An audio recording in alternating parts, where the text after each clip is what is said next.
Eu quero falar sobre dois assuntos, até rapidamente. O primeiro é dizer que, há poucos dias atrás,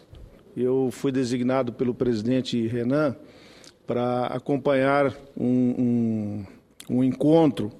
de agronegócios que ocorreu na Alemanha, mais precisamente na cidade de Colônia, onde a Bayer encaminhou um convite para o presidente Renan e um convite para mim, para que nós pudéssemos participar desse evento. O presidente Renan não pôde ir, porque também está envolvido na eleição deste ano, e eu fui designado, então, por essa casa e fui representar, então, o Senado nesse evento. Um evento bastante importante,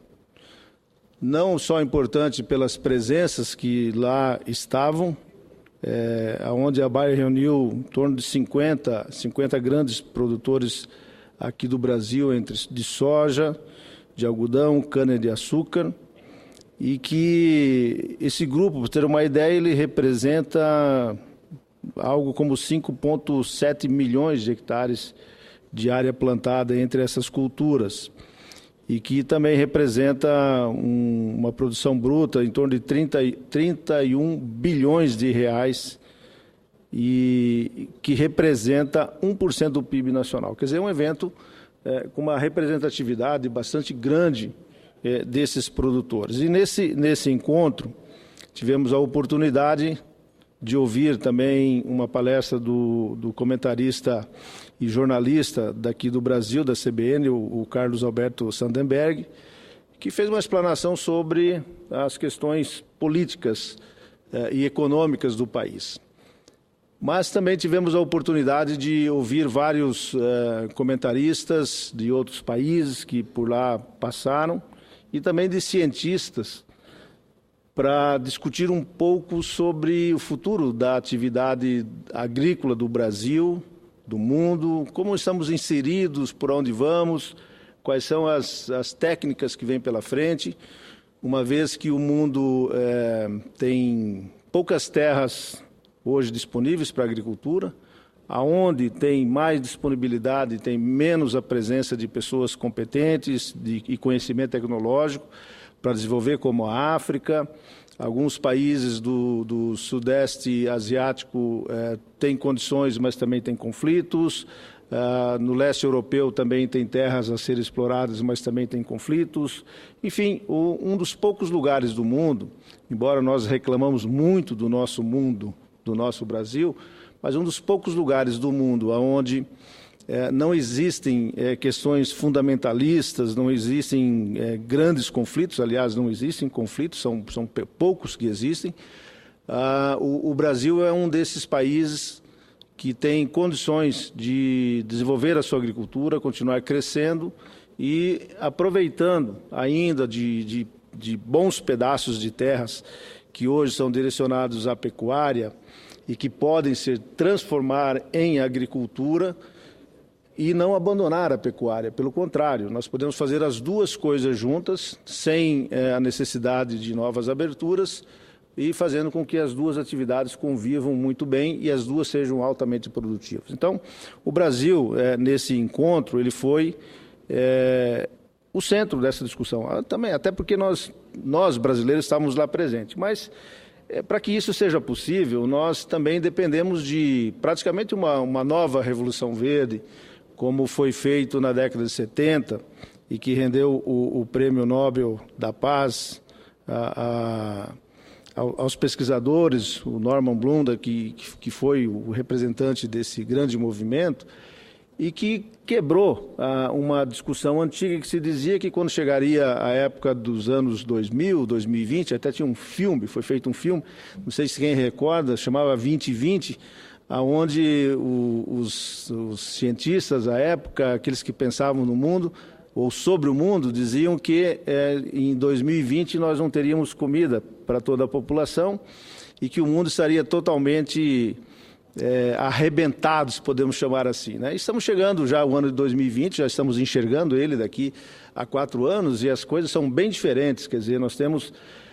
alguns problemas de alimentação no mundo, não é porque nós não temos alimentos a fornecer. Nós temos problemas de distribuição de alimentos e principalmente de recursos por alguns países para adquirir esses alimentos. Mas o mundo foi capaz de se reinventar e, através da Revolução Verde, conseguiu fazer com que nós, no ano 2014, tenhamos condições de atender o mundo, inclusive com sobras de alimentos. Mais uma vez dizendo, tem gente que passa fome, tem países que têm problema, mas o problema não é a falta de alimentos, o problema é a falta de recursos para comprar o alimento. Tanto é que políticas energéticas, e aí ligada já à questão de meio ambiente, foram desenvolvidas a partir dos biocombustíveis. Culturas essas que ocuparam o espaço do alimento, notadamente a cana-de-açúcar, onde o Brasil é um dos maiores produtores de etanol do mundo, é o segundo maior produtor, perdeu para os Estados Unidos essa posição, e aonde também grãos, cereais e oleaginosas que no passado não eram utilizadas para a produção de biocombustíveis, passaram a ser utilizadas como biocombustível. Exemplo claro é o programa de etanol dos Estados Unidos, onde, muito sabiamente, como é peculiar ao americano e prático como ele com toda a sua infraestrutura montada de agricultura, com suas colheitadeiras, seus tratores, suas fazendas, ele reinventou um programa de álcool a partir do milho e se transformou em poucos anos o maior produtor de etanol do mundo, ganhando do Brasil. E fazendo com que esse combustível, então, possa, e está sendo usado nos Estados Unidos, onde eles também conseguem ter uma redução da emissão de gases estufa, CO2 e tantos outros que são prejudiciais à saúde. Então, no caso específico da soja no Brasil e também nos Estados Unidos, que é o maior produtor agrícola do mundo, eles vão esse ano colher algo como 110 milhões de toneladas de grãos de soja. Nós que estávamos nos preparando para comemorar a ultrapassagem nessa questão, com 90 milhões de toneladas esse ano, e os americanos nos surpreendem produzindo agora, começando a colheita, com uma estimativa de 110 milhões de toneladas. Nós iremos alcançá-los, iremos ultrapassá-los, é uma questão de tempo. Mas voltando na questão do alimento, a soja também, que não era utilizado para esse tipo de atividade, ela hoje, em grande parte, além de alimentar milhões e milhões de pessoas mundo afora, nós temos ainda a condição de a partir do óleo, transformar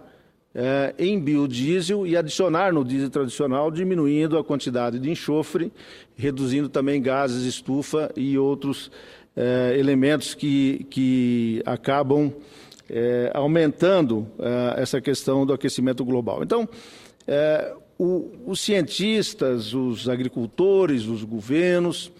conseguiram resolver uma equação que parecia que não tinha saída na década de 60, 70. E nós, então, novamente, em 2014, podemos olhar e dizer, ok, nós como produtores agrícolas, nós como mundo, nós como sociedade, nós conseguimos resolver o grande problema, o grande nó da população e da humanidade. Porque nós só conseguimos nos desenvolver como sociedade organizada e com paz no mundo se as pessoas têm alimentos, se elas conseguem se vestir, conseguem comer, elas sobrevivem e nós temos paz. Nas nossas fronteiras, a geopolítica mundial, ela depende da estabilidade das pessoas e essa estabilidade ela vem exatamente quando nós temos alimento suficiente para atender a população. Então, as próprias democracias no mundo, elas sobrevivem porque as pessoas têm o que a gente chama, entre aspas, de barriga, estão com a barriga cheia, estão satisfeitas, não tem por que fazer guerra. Agora, começou a faltar alimentos, nós teremos grandes problemas de conturbações no mundo inteiro, como vimos há poucos anos atrás, quando da Primavera Árabe, uma situação completamente fora de controle, onde vários governos da região caíram e se nós olharmos e estudarmos a história, nós vamos ver que ali não tinha, naquele movimento, um fundo e um princípio de uma mudança política porque queriam a democracia, ou queriam isso, ou queriam aquilo. Não, basicamente, as coisas ali saíram do eixo por falta de comida e pelo preço da comida, que fugiu de todo e qualquer controle naqueles anos, praticamente dobrando os preços das commodities, dobrando o preço de insumos e desorganizando a economia como um todo. Então, esse encontro que nós fizemos na cidade de Colônia teve como objetivo isso. Quer dizer, nós estamos no ano de 2014 com esse cenário que eu acabo de relatar ou de dizer como ele se encontra, e pensarmos mais daqui 20 anos, daqui mais 30 anos. Eu não sei se os cientistas ou aqueles que olham o futuro, e nós ouvimos alguns deles, têm a mesma impressão de que tinham há 40 anos atrás. Dizer o seguinte: olha, no ano de 2050 ou no ano de 2100, a população estará se matando por falta de comida. Não, não é mais esse cenário. Não é mais esse cenário, porque a humanidade, através do estudo, da ciência, do conhecimento, consegue fazer com que cada vez mais nós produzimos alimentos. Cada vez mais um hectare de terra pode e deve e está fazendo uma produção maior. Dá um exemplo claro o que aconteceu conosco em Mato Grosso. Na década de 80, quando lá chegamos, produzimos 1.800 quilos de produto agrícola por hectare, mais especificamente soja ou de milho.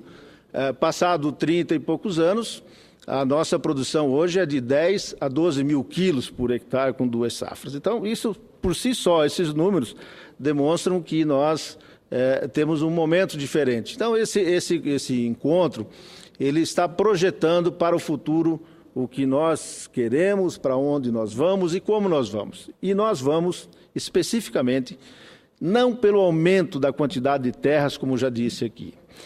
mas pelo aumento da produtividade. E o aumento da produtividade, senhor presidente, ele vai vir pela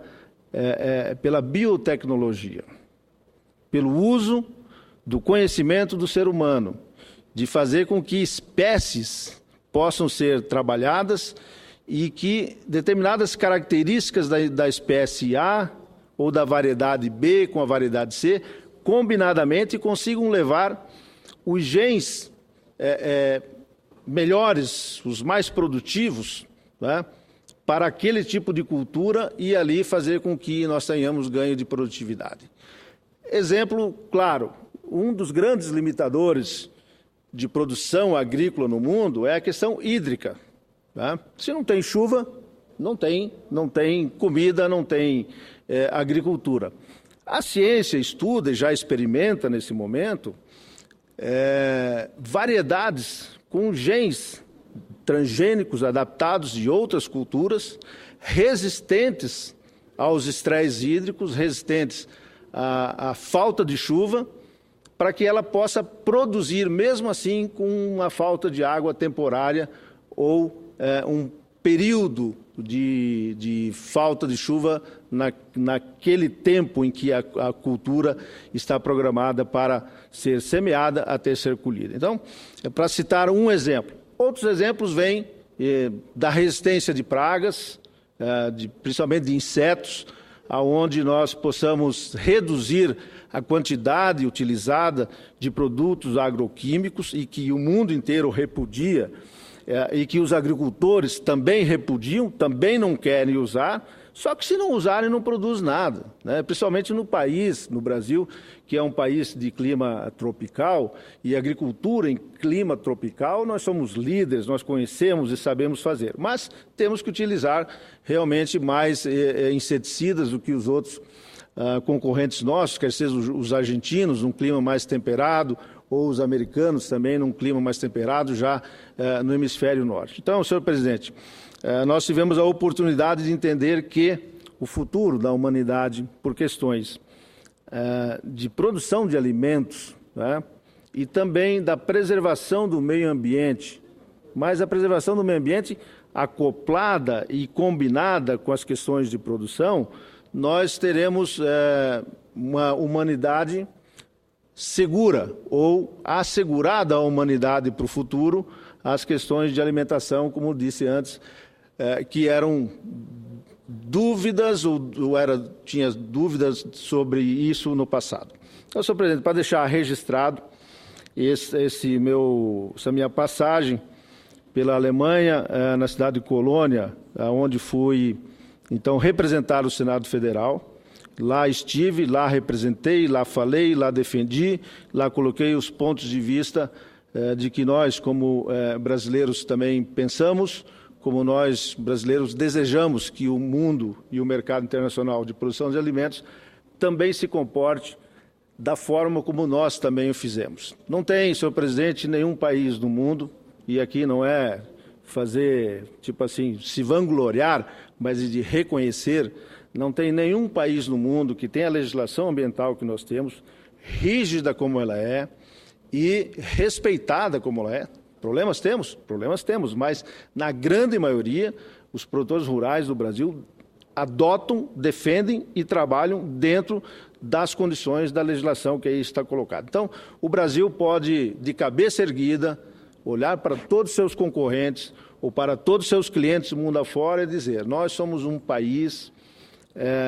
e uma potência agrícola e que respeita as condições de meio ambiente e as condições sociais para fazer um bom alimento, um alimento que não seja nem sujo no seu princípio como alimento e nem sujo pela mão de obra e trabalho escravo ou coisa parecida. Então, senhor presidente, para deixar aqui o meu registro sobre esse assunto, devo voltar amanhã à tribuna, então, para falar de um segundo assunto que é a questão da agricultura familiar, já que o ano 2014 é dedicada pela ONU para essa atividade. Muito obrigado, senhor presidente.